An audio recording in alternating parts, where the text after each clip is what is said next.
Привет! Сегодня в видео я расскажу тебе про отличный гаджет для отслеживания своего общего состояния и здоровья, который по праву можно считать одним из лучших на рынке в данной нише. Разумеется, как ты понял из названия, речь сегодня пойдет о фитнес-браслете Huawei Band 6-го поколения. Примерно 3 месяца назад на своем канале я уже рассказывал про Honor Band 6. Так вот, браслет от Huawei является ничем иным, как его доработанной версией. Внешне оба девайса практически не имеют никаких отличий, а издалека так вообще похожи как две капли воды. Кроме отсутствия на левой грани устройства надписи Honor и красной полоски на кнопке в правой грани устройства, эти девайсы братья-близнецы.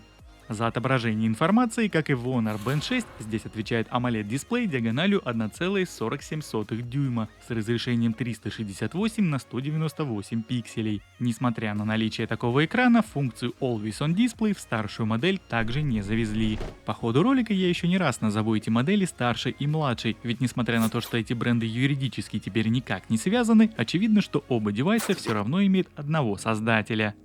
Корпус Huawei Band 6 выполнен из пластика, хоть и визуально может показаться, что рамка металлическая. Его габаритные размеры составляют 43 на 25 мм при толщине в 12. Общий вес устройства с ремешком получается всего 30 грамм. На внутренней стороне, та что прилегает к запястью, расположены датчики измерения пульса и кислорода, а также имеется два контакта для магнитной зарядки. К слову сказать, притягивается она довольно сильно, так что беспокоиться о случайном отсоединении во время процесса пополнения энергии не стоит. Ремешок удобный, силиконовый, в моем случае насыщенного зеленого цвета. Застежка надежная, как у обычных часов. Здесь Huawei себе не изменяет. Меня всегда радовало такое решение и в предыдущих поколениях. На руке браслет смотрится органично, за одежду не цепляется и даже спать в нем удобно. Управление функциями и навигация по меню осуществляются посредством сенсорного экрана и одной физической кнопки. Свайпом справа налево или наоборот можно листать виджеты с различной информацией и функциями. Это так называемая избранная. Что здесь будет отображаться, решать только тебе. Можешь хоть все удалить. Эта лента настраивается из самих часов в разделе настроек экрана. А вот чтобы быстро попасть в меню этих самых настроек, можно смахнуть пальцем по дисплею сверху вниз. По данному жесту открываются быстрые функции. Здесь можно активировать режим «Не беспокоить», включить поиск телефона или быстро назначить новый будильник. Помимо всего прочего, при необходимости отсюда возможно включить экран на 5 минут непрерывной работы, тогда как в обычное время можно задать значение его активности от 10 до 15 секунд с шагом в 5, либо выбрать автовыключение. Вообще, что касается яркости, то экран показал себя просто превосходно. В солнечную погоду видно все хорошо. Про плавность отображения значков и четкость текста я вообще молчу. И кстати, что касается текста, то как в самом меню, так и в уведомлениях от приложений он в меру крупный и, что самое главное, читабельный. Напрягать зрение, если оно хорошее, тебе не придется.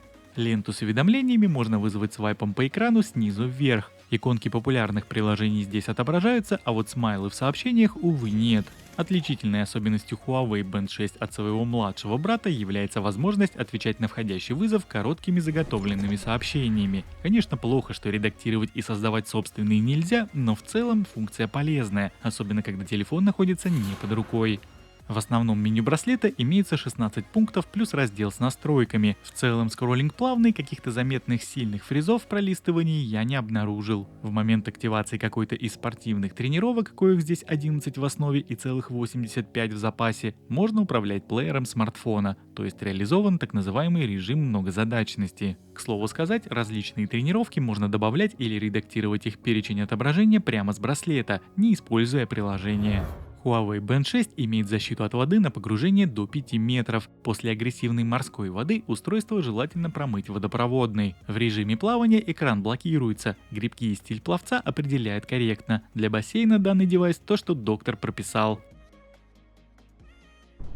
Кстати, о докторах, а точнее о здоровье. Основной и отличительной особенностью браслета лично для меня стала реализация постоянного мониторинга кислорода в крови. Измерение сатурации, да еще и на постоянной основе, очень важно для людей, переболевших ковидом или пневмонией. Для этого, в принципе, я и купил данный браслет, а потом и второй заказал. Все для своих близких. В общем, показатели 24/7 браслет снимает и аналитику выдает. Помимо всего прочего, отсюда никуда не делся и превосходный фирменный счетчик сна True Sleep на пару с умным будильником. Вибрация здесь приятная, и ее градаций всего две – слабый либо сильный импульс. Последнего вполне хватает для пробуждения. Все данные по тренировкам и измерениям передаются на смартфон и отображаются в фирменной программе Huawei Здоровье. Здесь находится вся статистика, а также дополнительные настройки устройства. К примеру, здесь можно выбрать приложения, от которых будут приходить уведомления, а также закачать новенькие циферблаты. Есть огромное количество платных watchface'ов, а также никуда не делись и бесплатные. Тут уже сам выбирай, какой хочешь. Среди бесплатных экземпляров есть тоже очень годные и интересные. К примеру, вот в этом желтом скевоморфизм присутствует не просто так. Здесь активны все строчки, нажав на которые можно попасть в одноименные пункты меню.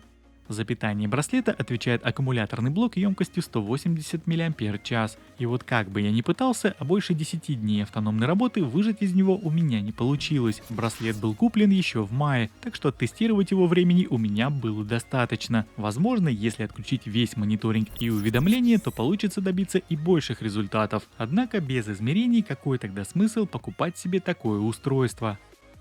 В общем и целом, если подводить некий итог, браслетом я остался полностью доволен. Все нужные функции в нем есть, показатели он снимает максимально корректно, хотя и имеются у него небольшие погрешности в подсчете шагов, но у кого их нет. Самое главное, для чего он был куплен, он выполняет, да и выглядит здорово, особенно на фоне конкурентов. Так что сам решай, нужен тебе такой девайс или нет. Я свой выбор уже сделал и могу смело его рекомендовать. Ведь по части аксессуаров к Huawei у меня никогда претензий не было. Спасибо тебе за просмотр, и если мой ролик тебе понравился, то поддержи его лайком. Ну а я с тобой прощаюсь совсем ненадолго, скоро увидимся.